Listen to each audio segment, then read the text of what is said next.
Welcome everyone. আজকে আমরা discuss করব পরমাণু ও নিউক্লিয়াস নিয়ে। তো লেটস স্টার্ট।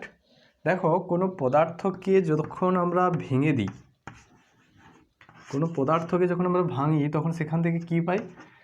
অনেকগুলো ছোট ছোট টুকরো পাই। এবং সেই টুকরোগুলোকে যখন আমরা আরও ছোট করতে চাই তখন সেইখানে কি আসে না, একটা পরমাণু আসে, যার পরে এগুলোকে আর ভাঙা যায় না। মানে এটা যার পদার্থ হয় তারই এইখানে পরমাণু হিসাবে আসে, পরমাণুতে ভেঙে যায়। যখন পরমাণুর ভেতরে আমরা আলোচনা করতে যাই তখন কি লক্ষ্য করি না, তখন লক্ষ্য করা যায় যে এইভাবে পরমাণুর ভেতরে নিউক্লিয়াস থাকে এবং তার চারিদিকে ইলেকট্রনগুলো বিভিন্ন কক্ষপথে এইভাবে ঘুরতে থাকে। বিভিন্ন ইলেকট্রনগুলো এইভাবে আমাদের বিভিন্ন ইলেকট্রনগুলো ঘুরতে থাকে, ঠিক আছে? তো এই নিউক্লিয়াসের মধ্যে কিছু ঘটনা লক্ষ্য করা যায়। সেই ঘটনা প্রথম পরিলক্ষিত হয় 1896 সালে হেনরি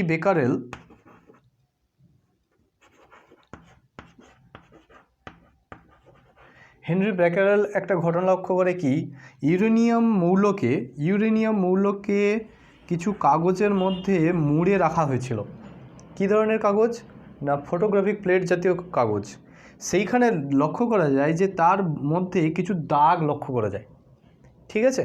তো সেই জায়গা থেকে হেনরি বেকারেল রশ্মির নাম দিয়েছিল। যে রশ্মিটা এসে এইখানে আঘাত করে দাগ সৃষ্টি করেছিল সেটার নাম দেওয়া হয়েছিল বেকারেল রশ্মি, যা পরবর্তীকালে এরই পরিবর্তিত নাম হয় তেজস্ক্রিয় রশ্মি।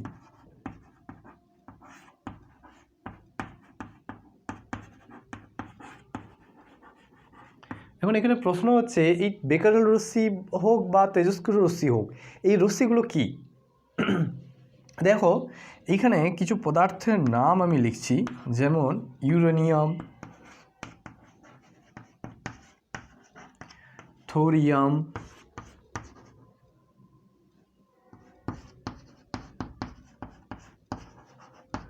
রেডিয়াম,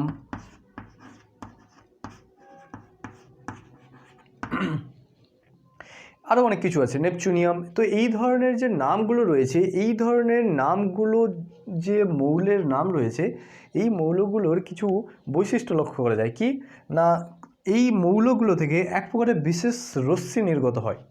তাহলে কিছু এইরকম মৌল থেকে কি হয় না, রশ্মি নির্গমন ঘটে। এই যে রশ্মিগুলো নির্গত হয়, এই রশ্মিগুলোর কিছু বৈশিষ্ট্য লক্ষ্য করা যায়। সেই বৈশিষ্ট্যগুলো কি কি না, সেই বৈশিষ্ট্যগুলো হলো, এক, ফটোগ্রাফিক প্লেটকে ক্ষতিগ্রস্ত করে।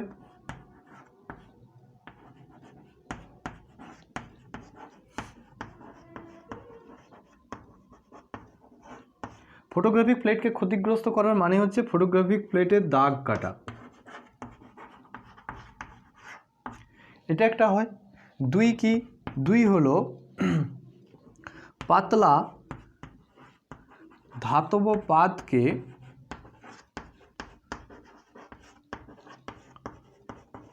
ভেদ করতে পারে। তিন, গ্যাসকে আয়নিত করতে পারে।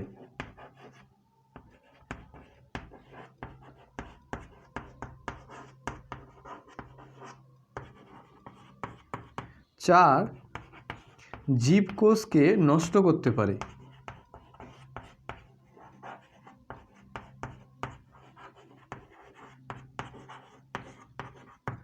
ঠিক আছে, তাহলে এখানে কি হচ্ছে দেখো, এই ধরনের কিছু যৌগ রয়েছে বা মৌল রয়েছে, সেই পদার্থগুলো থেকে এক প্রকারের অদৃশ্য রশ্মি নির্গত হয়। এই রশ্মি কীরকম হয়?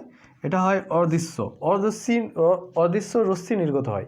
যে রশ্মিগুলো কি হয়, ফটোগ্রাফিক প্লেটে দাগ কাটে, পাতলা ধাতব পাতকে ভেদ করতে পারে, গ্যাসকে আয়নিত করে দিতে পারে এবং জীবকোষকে নষ্ট করে দিতে পারে। নষ্ট করে দেওয়ার ফলে মানে কি হচ্ছে, জীবকোষকে মেরে ফেলতে পারে, ঠিক আছে? সেই রশ্মিকে বলা হয় তেজস্ক্রিয় রশ্মি। আর তেজস্ক্রিয়তা কাকে বলবো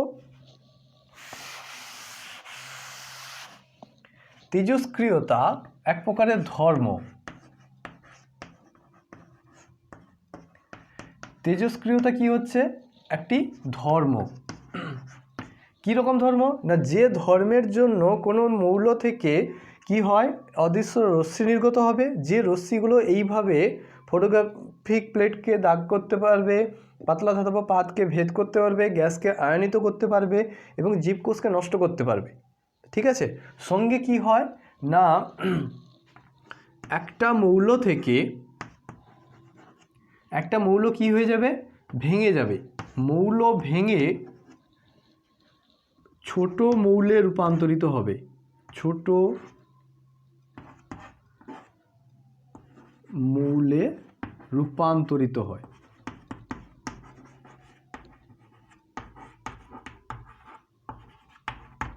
এর মানে কি বোঝাচ্ছে? না এর মানে হলো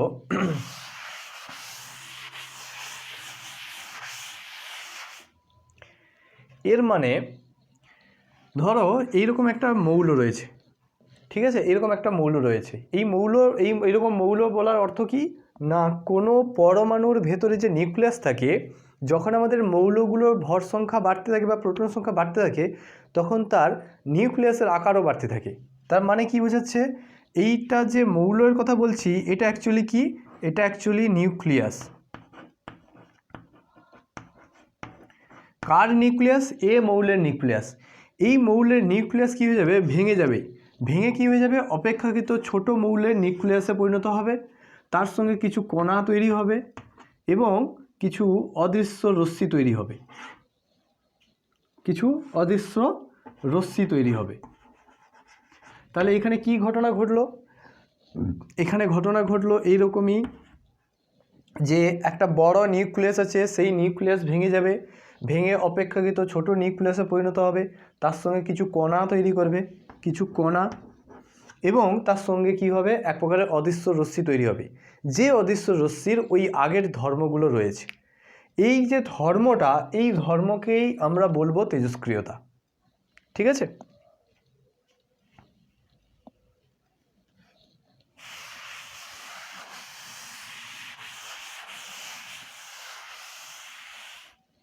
তাহলে তেজস্ক্রিয়তা কাকে বলবো না পরমাণু থেকে কিছু পরমাণু স্বতঃস্ফূর্তভাবে ভেঙে যায় এবং তার সঙ্গে কিছু অদৃশ্য রশ্মি নির্গত করে, যে রশ্মিগুলো কি করে না ফটোগ্রাফিক প্লেটে দাগ কাটতে পারে, গ্যাসকে আয়নিত করতে পারে, জীবকোষকে নষ্ট করতে পারে, পাতলা ধাতব পাতকে ভেদ করতে পারে, সেই ধর্মকেই বলবো আমরা তেজস্ক্রিয়তা। ওকে, তো এই তেজস্ক্রিয়তা কখন দেখা যায়? আমরা জেনারেলি কি জানি, হাইড্রোজেন থেকে শুরু করে হাইড্রোজেন, হিলিয়াম, লিথিয়াম, এইভাবে অনেকগুলো মৌল এইভাবে চলতে থাকে। প্রশ্ন হচ্ছে যে কোন জায়গাতে গিয়ে আমরা তেজস্ক্রিয় হতে পারবো। সাপোজ লিথিয়াম কি তেজস্ক্রিয়তা দেখাতে পারবে, বেরিয়াম কি তেজস্ক্রিয়তা দেখাতে পারবে, বা রেডিয়াম দেখাতে পারবে, বা ইউরেনিয়াম? কোন জায়গাতে গিয়ে তেজস্ক্রিয় ধর্ম দেখানোর প্রবণতা বেড়ে যায় বা তেজস্ক্রিয় ধর্ম দেখায়? দেখো তার তিনটে কি রয়েছে, তিনটে পয়েন্ট বা কন্ডিশন রয়েছে, শর্ত রয়েছে, যেখানে তেজস্ক্রিয়তার শর্ত যদি আমরা বলি, অনেক জায়গাতে এটাকে কারণ হিসাবেও উল্লেখ করেছে। ঠিক আছে, তো এই শর্ত বা কারণ, প্রথম শর্ত কি হবে না, যেখানে নিউক্লিয়াসের ভেতরে, যে সমস্ত মৌলের নিউক্লিয়াসের ভেতরে নিউট্রন ও প্রোটন সংখ্যার অনুপাত 1.5-এর থেকে বেশি হবে। একটা বিষয় ভালো করে লক্ষ্য করলে দেখতে পাবে তুমি, হাইড্রোজেনের এখানে যদি আমি প্রোটন সংখ্যা আর এখানে যদি নিউট্রন সংখ্যা বসাই, এখানে হাইড্রোজেনের নিউট্রন সংখ্যা জেনারেলি প্রোটিয়ামের ক্ষেত্রে 0 হয়। যদি আমি হিলিয়াম দিই তাহলে এখানে 2 হয়, লিথিয়াম দিলে এখানে কি হয় 3-4 হয়, বেরিলিয়ামের ক্ষেত্রে এইটা 4-4 হয়, এইভাবে চলতে থাকে। এবং একটা জিনিস লক্ষ্য করা যায় যে এটা যখন পরপর বাড়তে থাকে, যেমন ইউরেনিয়ামের ক্ষেত্রে এটা 92 আর এটা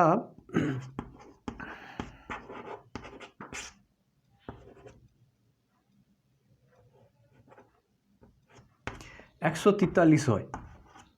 তাহলে এখানে একটা বিষয় দেখো যে নিউট্রন সংখ্যা বাড়ার সঙ্গে সঙ্গে প্রোটন সংখ্যা বাড়ার সঙ্গে সঙ্গে কী হচ্ছে, নিউট্রন সংখ্যা অনেক বেশি পরিমাণে বাড়তে থাকে।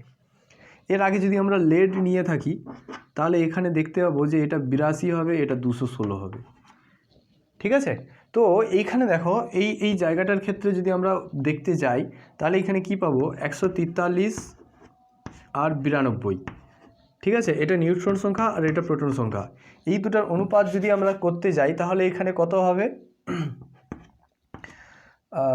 এইখানে দেখো 143কে যদি আমরা ভাগ করতে চাই 92 দিয়ে, 92 একে 92 1 5.0, সো এটা যদি 5 দিই, 5 2 যা 0, 5 9 45 একে 46, 0, এখানে আবার 5 আসবে, আবার 5 আসবে, তার মানে এটা নিয়ারলি ইকুয়াল টু কত হচ্ছে 1.55। ঠিক আছে, অলমোস্ট 55। সো তাহলে এখানে কি দেখা যাচ্ছে যে ইউরেনিয়ামের ক্ষেত্রে কি হচ্ছে না, নিউট্রন বাই প্রোটন সংখ্যার অনুপাত কি হচ্ছে 1.55 হচ্ছে। সেই কারণে কি হচ্ছে এর তেজস্ক্রিয়তা ধর্ম দেখা যায়। ওকে, নাম্বার 2 কন্ডিশন হচ্ছে যে কোনো নিউক্লিয়াসের প্রোটন সংখ্যা যদি 82 থেকে বেশি হয়, কোনো নিউক্লিয়াসের মধ্যে প্রোটন সংখ্যা যদি 82 থেকে বেশি হয়ে যায়, অর্থাৎ লেডের জাস্ট পরে যে সমস্ত মৌলগুলো থাকে তাদের ক্ষেত্রে এই তেজস্ক্রিয় ধর্ম দেখা যায়।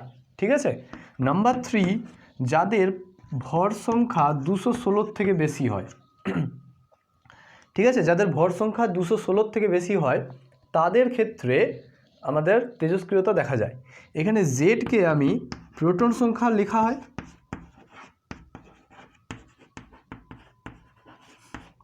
আর এ হলো ভর সংখ্যা। ঠিক আছে, অনেক জায়গাতে এটাকে কি বলা হয় না, পারমাণবিক গুরুত্ব যদি 216 থেকে বেশি হয় তখনও এটা দেখা যায়। এই তিনটে শর্ত যদি আমাদের কন্ডিশন স্যাটিসফাই করে তখন আমরা দেখতে পাবো যে মৌলগুলোর মধ্যে তেজস্ক্রিয় ধর্ম দেখা যাচ্ছে। ঠিক আছে, এরপরে আমরা আসা যাক এই তেজস্ক্রিয়তা যে আমাদের ধর্মটা দেখা যায়, এই তেজস্ক্রিয়তা ধর্মের বৈশিষ্ট্য কি থাকে। তেজস্ক্রিয়তা ধর্মের বৈশিষ্ট্যের ক্ষেত্রে আমরা প্রথমেই দেখতে পাবো যে খুব ইম্পর্ট্যান্ট এটা, যে এটা বাহ্যিক যে সমস্ত শর্তগুলো থাকে। আচ্ছা, এটা নিউক্লিয়াসের ঘটনা, পুরো ঘটনাটা কোথায় ঘটে থাকে? নিউক্লিয়াসের মধ্যে হয়ে থাকে। তার মানে একটা জিনিস দেখো, এখানে যদি আমার নিউক্লিয়াস থাকে, এর চারদিকে যে ইলেকট্রনগুলো থাকে, এই ইলেকট্রনগুলোর ভেতরে সঙ্গে কিছু হয় না, কিন্তু হয় কার সঙ্গে? এই নিউক্লিয়াসের ভেতরে যা হয়ে থাকে। ঠিক আছে, ওকে, এটা নিউক্লিয়াসের ঘটনা।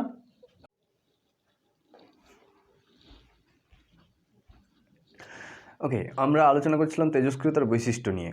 দেখো, তেজস্ক্রিয়র বৈশিষ্ট্যের ক্ষেত্রে প্রথমেই যে বৈশিষ্ট্যটা আসবে এবং এটা খুব গুরুত্বপূর্ণ, সেটা হচ্ছে তেজস্ক্রিয়তা একটি নিউক্লিয় ঘটনা। এটা একটি নিউক্লিয় ঘটনা। এর মানে হচ্ছে যা কিছু ঘটনা ঘটবে সেটা নিউক্লিয়াসের ভেতরে ঘটবে। নিউক্লিয়াসের বাইরে পরমাণুর যে ইলেকট্রনগুলো রয়েছে সেই ইলেকট্রনগুলোর সঙ্গে এই ঘটনার কোনো সম্পর্ক নেই। ওকে, নাম্বার 2, বাহ্যিক যে শর্তগুলো থাকে,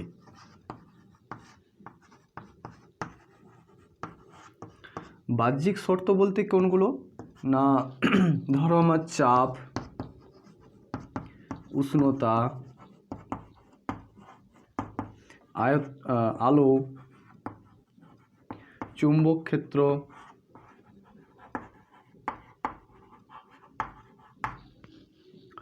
অনুঘটক, তড়িৎ ক্ষেত্র ইত্যাদি।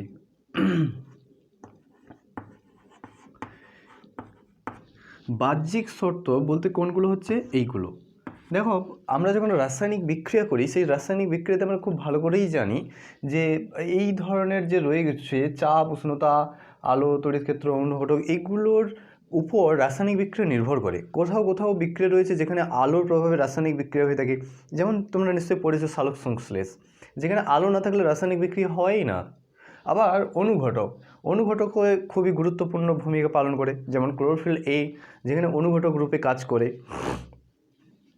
কোনো কোনো বিক্রিয়া রয়েছে যেখানে তাপ দিলে, অর্থাৎ উষ্ণতার উপরে নির্ভর করে, ঠিক আছে, চাপের উপরে নির্ভর করে। তোমরা অ্যামোনিয়ার ক্ষেত্রে পড়েছো যেখানে চাপের প্রয়োজন হয়, ঠিক আছে, যেখানে চাপ দিলে চাপের প্রয়োজন হয়। বা পলিমারাইজেশন বিক্রিয়ার ক্ষেত্রে সেখানেও রয়েছে চাপের উল্লেখ থাকে, ঠিক আছে। এছাড়াও কিছু কিছু জায়গা আছে যেখানে তড়িৎক্ষেত্র এবং চৌম্বকক্ষেত্র কাজে লাগে, সেগুলো হচ্ছে এই ধরনের রাসায়নিক বিক্রিয়াগুলো ঘটে থাকে। কিন্তু তেজস্ক্রিয় এমন এক ধরনের বিক্রিয়া যেখানে তুমি এগুলো ব্যবহার করো বা নাই ব্যবহার করো, তাতে তেজস্ক্রিয় বিক্রিয়ার কোনো প্রভাবই পড়ে না, তাই না? তার কারণটা হচ্ছে এটা পুরোটাই নিউক্লিয় ঘটনা। নিউক্লিয় ঘটনা বলতে কী বোঝায় না, এই যে নিউক্লিয়াসের ভেতরে যে প্রোটন এবং নিউট্রন রয়েছে সেই জায়গাতে এই ঘটনাটা দেখা যায়। আর ইলেকট্রনগুলো কোথায় রয়েছে? বাইরের অরবিটে। সেই ইলেকট্রনগুলোর উপর এই শর্তগুলো প্রভাব বিস্তার করে, কিন্তু নিউক্লিয়াসের উপরে এর প্রভাব থাকে না। সেই কারণে বাহ্যিক শর্তগুলির ওপর কোনো শর্তগুলির প্রভাব থাকে না, ঠিক আছে। বাহ্যিক শর্তগুলো কোনগুলো? এইগুলো। 3 নম্বর বিষয় হচ্ছে এই তেজস্ক্রিয়তার ক্ষেত্রে কি হয় না, সাধারণত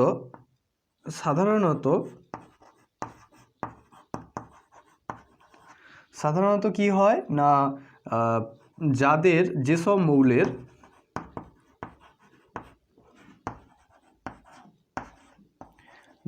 মৌলের পারমাণবিক গুরুত্ব 206-এর বেশি হয় তাদের ক্ষেত্রেই তেজস্ক্রিয়তা ধর্মটা দেখা যায়। 4 নম্বর, তেজস্ক্রিয় রশ্মি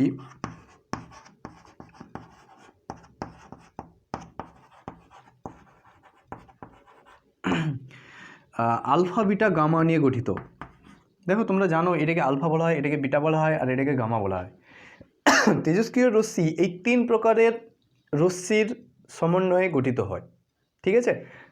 ওকে, 4 নম্বর বিষয় হচ্ছে তেজস্ক্রিয়তা যখন হয় তখন কি হয় না, নতুন মৌলের উৎপন্ন হয়, নতুন মৌলের সৃষ্টি হয়, বা এটাকে বলা যেতে পারে মৌলান্তর ঘটে।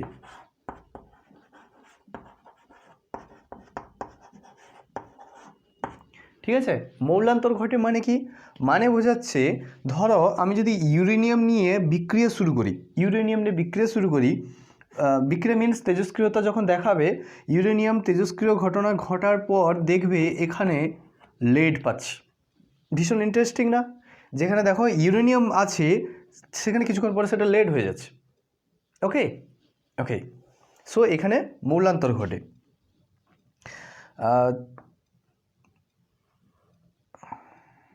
ওকে,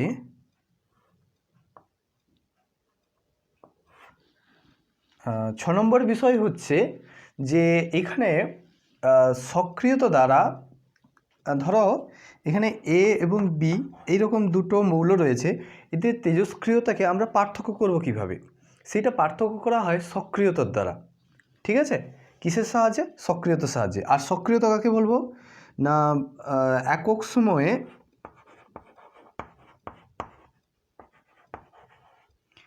আচ্ছা, সক্রিয়তার সংজ্ঞাটা আমরা জাস্ট পরে লিখছি, তার আগে লিখে দিই যে বিভিন্ন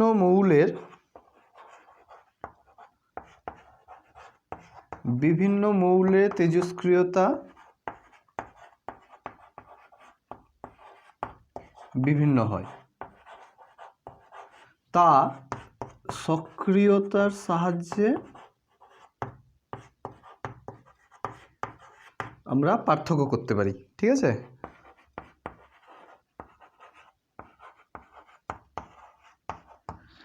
ওকে, সো এখানে তাহলে কি দেখা যাচ্ছে, দেখো এখানে দেখা যাচ্ছে যে এটা একটা নিউক্লিয় ঘটনা, তার মানে বাইরের ইলেকট্রনগুলোর সঙ্গে এর কোনো সম্পর্ক নেই। যেহেতু সম্পর্ক নেই সেই কারণে বাহ্যিক শর্তগুলির প্রভাব থাকে না।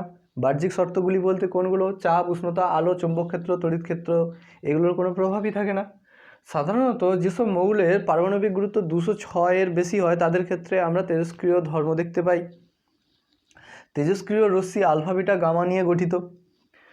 নতুন মৌলের সৃষ্টি হয় বা মৌলান্তর ঘটে, মানে একটা মৌল থেকে রূপান্তরিত হয়ে আরেকটা মৌলে রূপান্তরিত হয়ে যায়। ওকে, ধরো নাইট্রোজেনের ক্ষেত্রে যদি তেজস্ক্রিয় বিক্রিয়া হতো তাহলে সেটা নাইট্রোজেন ধরো কী হয়ে যাবে? অক্সিজেনে রূপান্তরিত হয়ে যাবে, যেটা সাধারণত ঘটে না। কিন্তু তেজস্ক্রিয় বিক্রিয়ার ক্ষেত্রে এইরকমই ঘটনা ঘটে। উদাহরণ কি? উদাহরণ হচ্ছে ইউরেনিয়াম থেকে কিসে পরিণত হয়ে যায়? লেডে পরিণত হয়ে যায়, ঠিক আছে? তো বা সীসা। ওকে, তো বিভিন্ন মৌলের তেজস্ক্রিয়তা বিভিন্ন রকম হয় এবং তাদের পার্থক্যটা করার জন্য আমাদেরকে কি প্রয়োজন হয়? সক্রিয়তার প্রয়োজন হয়।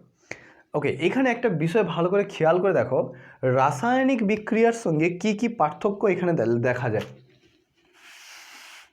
দেখো, যদি আমরা এখানে রাসায়নিক বিক্রিয়া করতাম তাহলে সেটা কি হতো না, ইলেকট্রনের ঘটনা হতো বা ইলেকট্রন নিয়ে রাসায়নিক বিক্রিয়া ঘটে। তার মানে কি হচ্ছে? পুরোটাই নিউক্লিয়াসের বাইরের ঘটনা। কিন্তু তেজস্ক্রিয় কি হচ্ছে? নিউক্লিয়াসের ঘটনা। রাসায়নিক বিক্রিয়া এই বাহ্যিক শর্তগুলো দ্বারা প্রভাবিত হয় এবং এই বাহ্যিক শর্তগুলোর উপরে নির্ভর করে রাসায়নিক বিক্রিয়া, কিন্তু তেজস্ক্রিয় বিক্রিয়া করে না। ওকে, এটা তো কোনো কাজেই লাগে না, কারণ মৌলগুলো যখন তেজস্ক্রিয় বিক্রিয়া করে, রাসায়নিক বিক্রিয়া করে, তখন সেটা হাইড্রোজেনও করে আর ইউরেনিয়ামও করে। তার মানে সবাই, যতগুলো মৌল রয়েছে সবাই আমাদের কি করে? রাসায়নিক বিক্রিয়ায় অংশগ্রহণ করে। একমাত্র যে সমস্ত নিষ্ক্রিয় মৌলগুলো রয়েছে তারা রাসায়নিক বিক্রিয়া করে না, কারণ তাদের অষ্টক পূরণ থাকে বলে। ঠিক আছে, তারপরে দেখো এখানে কি বলছে? তেজস্ক্রিয় রশ্মি আলফা, বিটা, গামা দিয়ে তৈরি। এটা ছাড়ো, এইখানে দেখো এই যে টার্মটা রয়েছে মৌলান্তর ঘটে, তার মানে নতুন মৌল সৃষ্টি হয়। আর রাসায়নিক বিক্রিয়াতে কি হয়? যৌগ সৃষ্টি হয়, নতুন যৌগ সৃষ্টি হয়। তাহলে রাসায়নিক বিক্রিয়ায় কি ঘটবে? নতুন যৌগ সৃষ্টি হবে। ওকে, যেমন ধরো নাইট্রোজেন এবং হাইড্রোজেন বিক্রিয়া করে অ্যামোনিয়া তৈরি করলো, তাহলে এখানে নাইট্রোজেন হাইড্রোজেন আছে, নতুন যৌগ কি পাচ্ছি আমরা? অ্যামোনিয়া পাচ্ছি। এখানে দেখো কি দেওয়া আছে, আর কিছু না। রাসায়নিক বিক্রিয়ার ক্ষেত্রে তাহলে পার্থক্যগুলো কি কি দেখা যায়? এক তো রাসায়নিক বিক্রিয়া ইলেকট্রনীয় ঘটনা, মানে বাইরের নিউক্লিয়াসের বাইরে যে ইলেকট্রনগুলো রয়েছে তাদের সঙ্গে বিক্রিয়ার ফলে রাসায়নিক বিক্রিয়া ঘটে থাকে। আর তেজস্ক্রিয় বিক্রিয়া নিউক্লিয়াসের ভেতরে ঘটে থাকে। এক। দুই, রাসায়নিক বিক্রিয়াগুলো বাহ্যিক শর্তগুলোর দ্বারা প্রভাবিত হয় বা তার উপর নির্ভর করে, কিন্তু তেজস্ক্রিয় বিক্রিয়া নির্ভর করে না। রাসায়নিক বিক্রিয়ার ফলে নতুন যৌগের সৃষ্টি হয়, কিন্তু তেজস্ক্রিয় ঘটনা বা বিক্রিয়ার ফলে নতুন মৌলের সৃষ্টি হয়। ওকে ওকে, আর কি না, তেজস্ক্রিয় বিক্রিয়া যাদের পারমাণবিক গুরুত্ব 206-এর বেশি হয় তাদের ক্ষেত্রে দেখা যায়, কিন্তু রাসায়নিক বিক্রিয়া সবার ক্ষেত্রে দেখা যায়, নিষ্ক্রিয় মৌল বাদ দিয়ে। ওকে, তাহলে আমরা এটা মুছে দিই।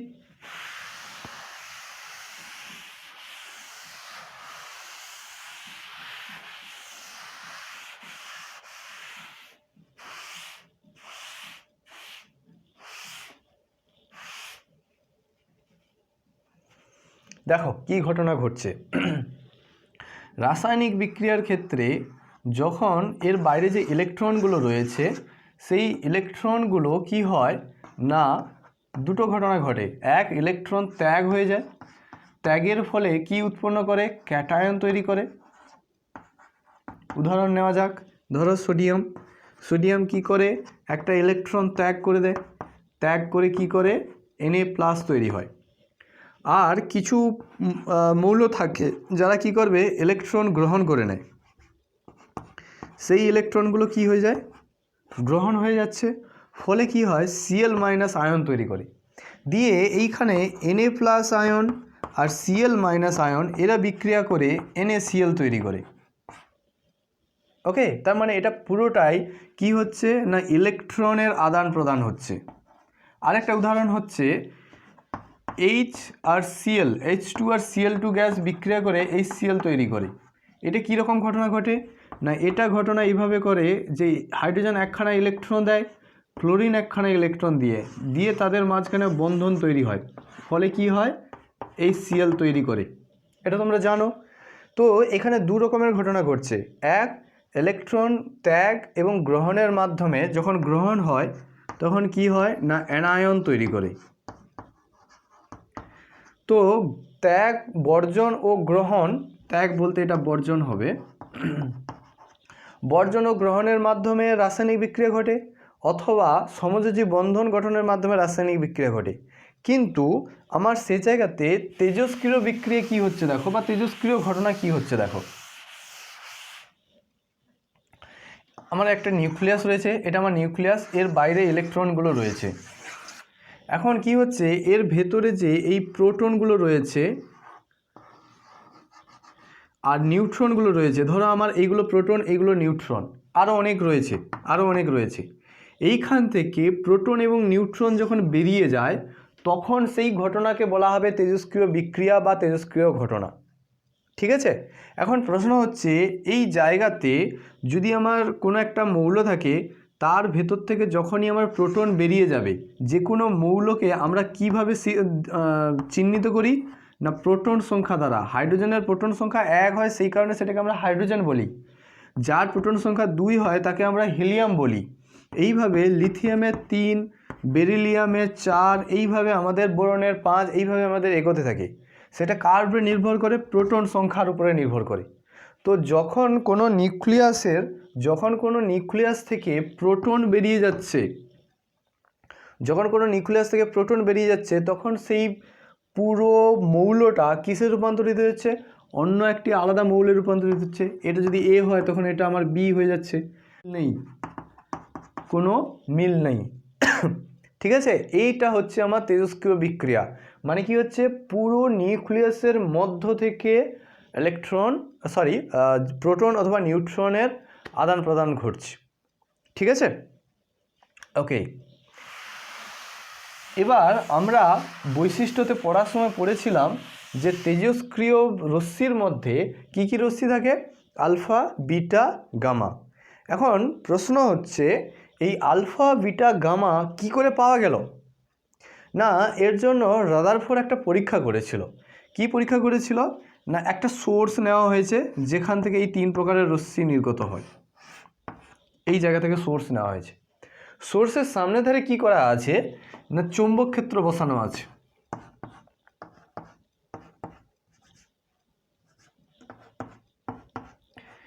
এরকম চৌম্বক ক্ষেত্র বসানো আছে।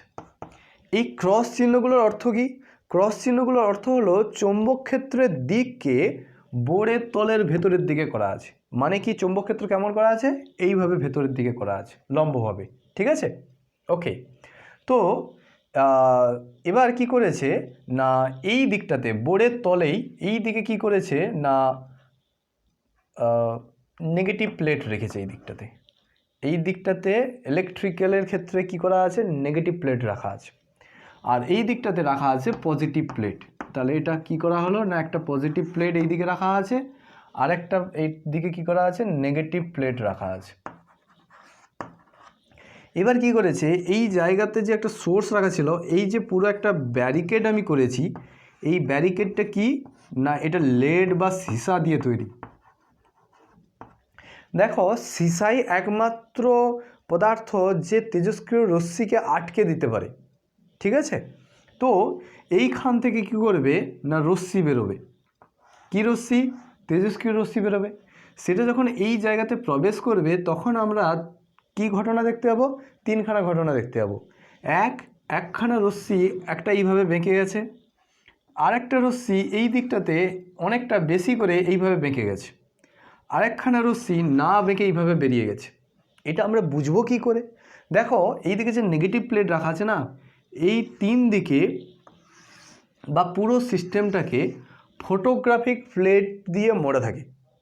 তো যখন দেখা গেল এরকম করা হলো, এই দিকে একটা রশ্মি গিয়ে এইভাবে আঘাত করলো, একটা রশ্মি এইভাবে গিয়ে আঘাত করলো, আর একটা রশ্মি কোনোরকম না বেঁকে সোজা বেরিয়ে গেল।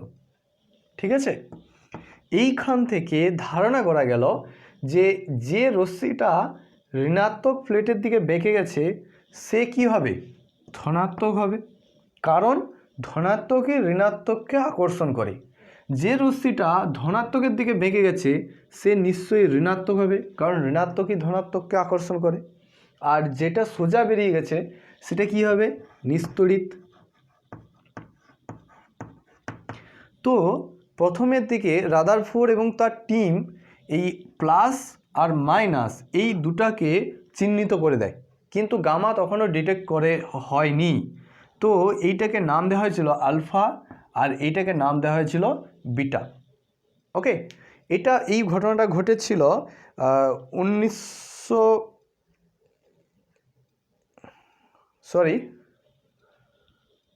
এটা রাদারফোর্ড করেছিল, কিন্তু বিজ্ঞানী ভিলার্ড নামে একজন ব্যক্তি তিনি গামা রশ্মিকে ডিটেক্ট করেছিল।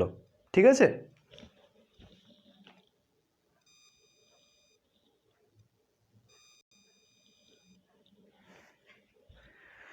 ওকে।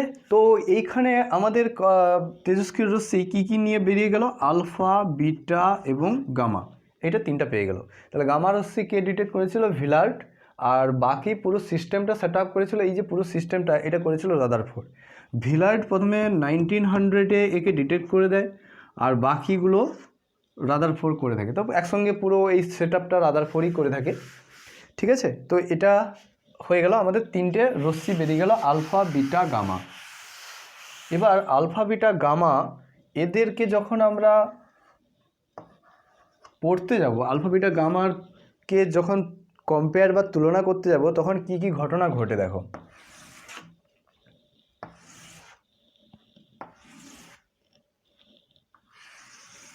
দেখো এর প্রকৃতি কি, যখন আমরা প্রকৃতি নিয়ে আলোচনা করতে যাব তখন এখানে দেখতে পাবো যে এটা পজিটিভ আধানযুক্ত He2+ আয়নের স্রোত।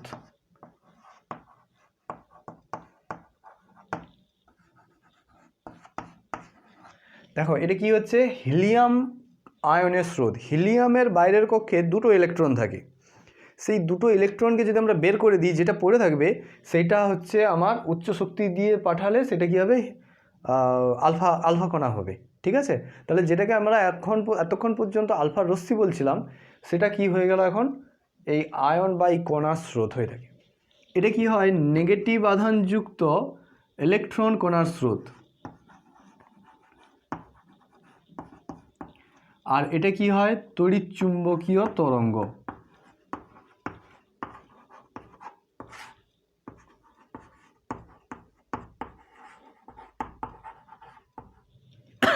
ঠিক আছে, এটা হচ্ছে তড়িৎচুম্বকীয় তরঙ্গ। পরের দিকে দেখো কি আসছে, এর আধান কত হবে, এটা তো আধানগ্রস্ত কণা, তো এর আধান কত হবে, এর আধান হবে 2e একক, বা এর মান হবে 3.2 × 10⁻⁻19 কুলম। ঠিক আছে, 19 কুলম।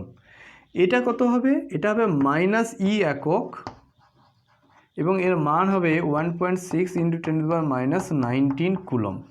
আর এটা 0, এটা কি হয়, নিস্তড়িত। এটা যে তড়িৎচুম্বকীয় তরঙ্গ লেখা আছে, তড়িৎচুম্বকীয় তরঙ্গের কোনো আধান থাকে না। আরেকটা তড়িৎচুম্বকীয় উদাহরণ কি বলা যেতে পারে তরঙ্গের, আলো। এছাড়া আমরা আরও তড়িৎচুম্বকীয় তরঙ্গ পড়েছি, যেমন বেতার তরঙ্গ, অনুতরঙ্গ, অবলোহিত তরঙ্গ, আলো, অতিবেগুনি রশ্মি, এক্স রশ্মি, আর এটা সবথেকে শেষে থাকে সবথেকে ছোট তরঙ্গ দৈর্ঘ্যযুক্ত রশ্মির নাম কি হবে, গামা। ঠিক আছে, ওকে। আধানের পর আসা যাক ভর। ভরের ক্ষেত্রে কি হয় না, এইটার ভর হয় 4 একক। অর্থাৎ কি 4 একক বলতে কি বোঝায় না, 4 একক বলতে বোঝায় নিয়ারলি 4U, কাছাকাছি 4Uর কাছাকাছি এর ভর হয়ে থাকে, এবং সেটার মান কত হয় 6.64 × 10⁻27 কেজি। আর এইটার মান কত হয়ে থাকে, এইটার মান হয় 9.1 × 10⁻31 কেজি। ঠিক আছে, এটার কোনো ভর থাকে না, তরঙ্গের কোনো ভর থাকে না। ভরের পরে আসবো, যদি আমরা ভর বেগ বলি, ওকে, তার আগে বেগটা নিয়ে আলোচনা করা যাক। এর বেগ সবথেকে বেশি হয়, সবচেয়ে বেশি।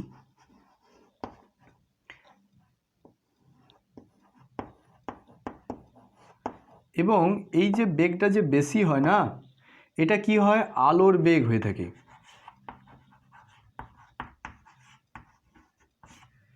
এই গামা রশ্মির বেগ কি হয়, আলোর বেগের সমান হয়ে থাকে। সে জায়গাতে বিটা রশ্মির বেগ 0 থেকে আলোর বেগের মধ্যে হয়ে থাকে। সরি, নট বেগ অ্যাকচুয়ালি, আলোর বেগকে সি দিয়ে লেখা হয়, তো এটা 0 থেকে আলোর বেগের মধ্যে হয়ে থাকে। এই জায়গাতে এর বেগ অনেকটা কম হয়, বাকিদের থেকে অনেকটা কম বেগ হয়ে থাকে। ওকে, এবার যদি আমরা এদের ভরবেগের কথা তুলনা করি, তখন এর সবচেয়ে বেশি হয়,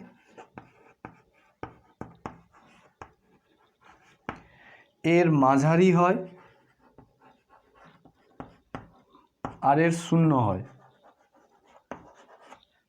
মাঝারি বলার থেকে এটাকে আমরা কম বলতে পারি, আর এটা সবচেয়ে বেশি পরিবর্তে আমরা বেশি বলতে পারি। কেন এরকমটা হলো, দেখো ভরবেগ মানে কি হয়, ভর ইন্টু বেগ, কিন্তু ভর এখানে কত হয়েছে, 0। তাহলে ভর যদি 0 হয় তাহলে ভরবেগ কত হবে, অবশ্যই 0 হবে, এই কারণে এটা 0 হয়েছে। এরপরে দেখো, যদি আমরা শক্তির কথা বলি, তাহলে কি হবে, এই আলফা কণার শক্তি কি হবে সেটা নির্ভর করে তার উৎসের উপর, ঠিক আছে, কোন জায়গা থেকে আলফা কণা বেরোচ্ছে তার উপর নির্ভর করে। ওকে, আর বিটা কণার শক্তি কি হয়, 0 থেকে একটা নির্দিষ্ট মান পর্যন্ত ভ্যারি করে। আর এর শক্তি কেমন হবে, এর শক্তি একটু কম হয়। ওকে, যাই হোক, আমাদের শক্তিটা এখানে আমরা লিখবো না, এটা বোঝার জন্য বললাম। আমরা যেটা লিখবো সেটা হচ্ছে আয়নন ক্ষমতা।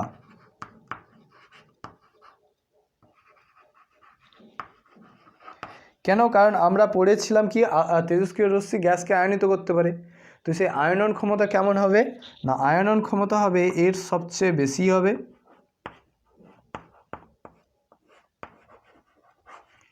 এর মাঝারি হবে। আচ্ছা, এর যে সবচেয়ে বেশি হবে, যদি গামার রেসপেক্টে আমরা তুলনা করি তাহলে গামার সাপেক্ষে এটা 10,000 গুণ হবে, গামা এর 10,000 গুণ। আর এটা যদি আমরা মাঝারি লিখি এবং সেটা যদি তুলনা করি তাহলে তার মানটা কত হবে না 100 গুণ। আর এটা কি হবে না কম হবে এবং সেটা 1 হবে। দেখো এখানে কি হচ্ছে, এখানে গামার ভেদন ক্ষমতা, আয়নন ক্ষমতা যা হয়, এখানে বিটার আয়নন ক্ষমতা তার থেকে 100 গুণ হয়, গামা এর 100 গুণ। এবং আলফার গামার থেকে কি হয় 10⁴ গুণ, এটা 10⁴ মানে 10,000, ঠিক আছে, এটা হয়ে থাকে। ওকে, এরপরে আমরা ভেদন ক্ষমতা সম্পর্কে পড়ব।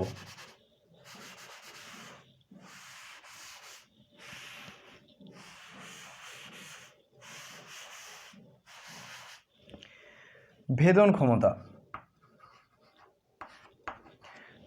ক্ষমতা এর কম হয়, এর মাঝারি হয়, এর বেশি হয়, ঠিক আছে। এটা যেখানে বায়ুতে কয়েক সেন্টিমিটার পর্যন্ত যেতে পারে, এখানে সেটা কয়েক মিটার পর্যন্ত যেতে পারে, এবং এখানে কয়েকশো মিটার। ওকে, সো ভেদন ক্ষমতা তাহলে কি হলো না, জেনারেলি এটা কত হয়, বায়ুতে যদি আমরা বলি 3 থেকে 8 সেন্টিমিটার মতন হতে পারে,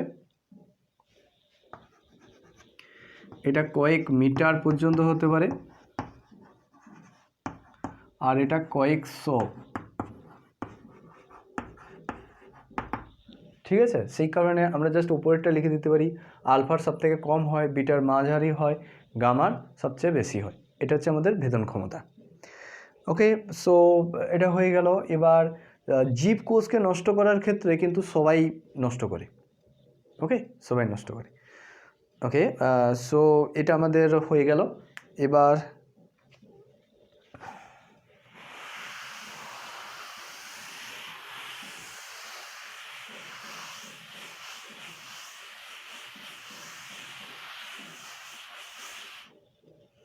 এবার আমরা একটা বিষয় জানবো, এতক্ষণ পর্যন্ত আমরা মৌল নিয়ে আলোচনা করছিলাম। মৌলকে তেজস্ক্রিয় বিক্রিয়ার ক্ষেত্রে কেমনভাবে লেখা হয় না, ধরো এক্স একটি মৌল, তার এই পাশে লেখা হয় প্রোটন সংখ্যাকে, আর হয় এই দিকে অথবা এইভাবে, ঠিক আছে, এইটাকে লেখা হয়। এখানে জেড কি না, জেড হচ্ছে প্রোটন সংখ্যা। একটা নিউক্লিয়াসের মধ্যে কতগুলো প্রোটন রয়েছে সেই সংখ্যাটাকে বলা হবে, যা কি হয় না নিউট্রন সংখ্যা এবং প্রোটন সংখ্যার সমান হয়। ওকে, নিউট্রন সংখ্যাকে বসানো হয় কোথায়, এই জায়গাতে। দেখো এই দুটোই কিন্তু রিপ্রেজেন্টেশন অফ অ্যান নিউক্লিয়াস, কোনো একটা নিউক্লিয়াসের বা মৌলকে এইভাবে রিপ্রেজেন্ট করা হয়। ওকে, সো এইখানে একটা উদাহরণ নেওয়া যাক। দেখো আমরা ইউরেনিয়াম 92 235 এইভাবে লিখতে পারি, অথবা ইউরেনিয়াম 235 92 লিখতে পারি। প্রোটন সংখ্যা ভুল করেও যেন ডান দিকে না যায়। আর এইখানে যে নিউট্রন সংখ্যা হয়, নিউট্রন সংখ্যাকে এখানে লেখা হয় না। কেন? তার কারণ হচ্ছে নিউট্রন সংখ্যা সমান ভর সংখ্যা থেকে প্রোটন সংখ্যা বাদ দিলে বেরিয়ে যায়। সেই কারণে এক্সট্রা করে এইখানে নিউট্রন সংখ্যা লেখার প্রয়োজন হয় না। ওকে, ক্লিয়ার? আরেকটা বিষয় হচ্ছে, আমরা আলফা কণা পড়ছিলাম। আলফা কণা কি বললাম, হিলিয়াম। তাহলে সেটাকে কীভাবে লিখব, He24 এইভাবে লেখা হয়, He24। বিটা কণাকে কীভাবে লেখা হয় না, বিটা কণাকে লেখা হয়, এটা ইলেকট্রন বলছিলাম, ইলেকট্রনের আধান -1 হয় আর এটার ভর 0 হয়। এইটাকে অনেকে এইভাবেও লিখতে পারে, He24, আর এটা লিখতে পারে -1 0। ঠিক আছে, বোথ আর রাইট, যার যেটা কমফোর্টেবল হবে সে সেটাই লিখবে। ওকে,